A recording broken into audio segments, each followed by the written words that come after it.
दिसंबर के महीने में विजय माल्या अपने गोवा के आलीशान मकान में बड़े धूमधाम बैंड बाजे के साथ जश्न की तैयारियां में व्यस्त रहते हैं। लेकिन इस दिसंबर उनका ही बाजा बजने के आसार हैं। दिसंबर 2017 ब्रिटिश अदालत को फैसला करना होगा कि विजय माल्या को ब्रिटेन से प्रत्यर्पण कर भारत वापस भेजा जाए या नहीं। पिछले मई बिस्बो ने विजय माल्या की कहानी पर एक वीडियो प्रकाशित किया था। आइए उस पर जरा नजर डालें। एयर डेक्कन खरीदने के लिए कर्ज पर पैसे लेने के बाद माल्या वेतन तक न दे सके और किंगफिशर निरंतर घाटे में रही। अपनी कंपनी को बेचकर हर किसी को चकमा देकर वो चुपचाप लंदन रवाना हो गए। अब हम कहानी को अप्रैल 2017 के भारतीय सर्वोच्च न्यायालय से शुरू करते हैं। श्री विजय माल्या ने न्यायालय के आदेशों की बार बार अवहेलना की है। हम उन्हें गिरफ्तार करने का हुक्म देते हैं। शीघ्र ही भारतीय उच्च योग ने स्कॉटलैंड यार्ड से प्रत्यर्पण का अनुरोध किया। आपके द्वारा कहा गया हर एक शब्द हम सबूत के तौर पर इस्तेमाल करेंगे। 5.5 करोड़ की जमानत पर रिहा किए गए माल्या ने अपने अभिमान को कम नहीं होने दिया। बहुत नाच रहे हैं भारतीय पत्रकार मेरी गिरफ्तारी पर। आप लोग 1 अरब पाउंड के बस सपने ही देखते रहिए। आलोचकों को अंगूठा दिखाकर वे चल दिए अपनी फोर्स इंडिया गाड़ी में घूमने। जब प्रत्यर्पण की कार्यवाही शुरू होगी तब अदालत इन बातों की तहकीकात करेगी।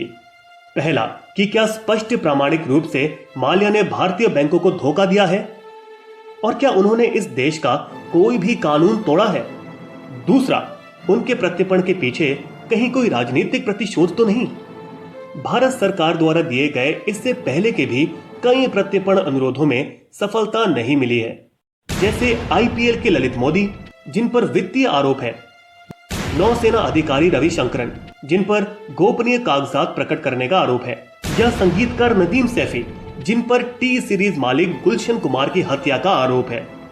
टाइगर हनीफ जो कि गुजरात बम धमाकों के केस में अपराधी था, वो सन 2013 में अपनी कानूनी चुनौती को खो चुका था, लेकिन अभी तक उसका प्रत्यापित होना बाकी है क्योंकि वे ब्रिटेन के न्यायालयों को समझाने में कामयाब रहे।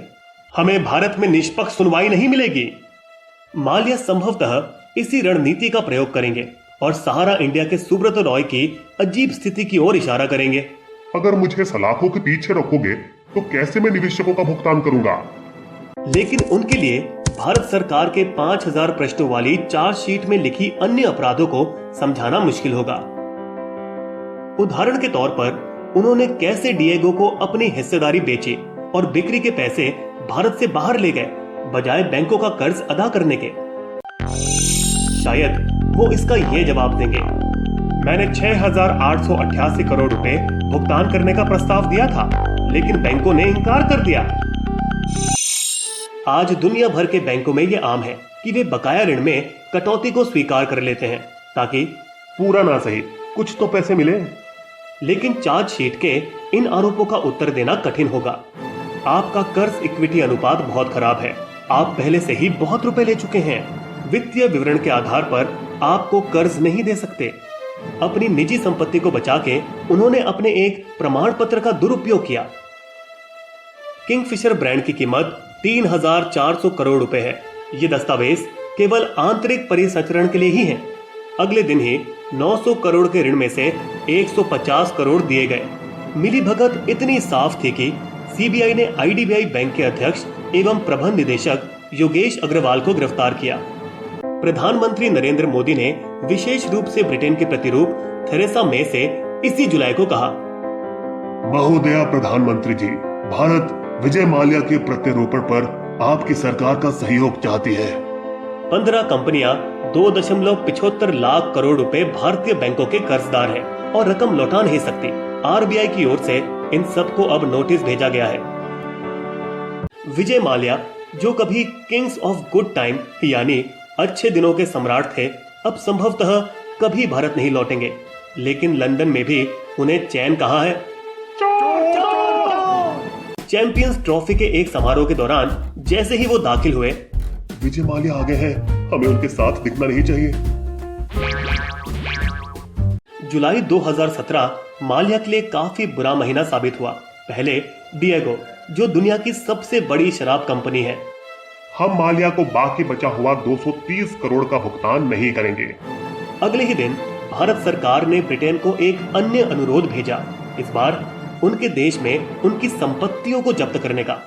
केस 4 दिसंबर को खुलेगा। माल्या को 17 नवंबर तक चार्जशीट का जवाब देना होगा और भारत सरकार के पास उस जवाब का जवाब देने के लिए 10 दिन का समय रहेगा।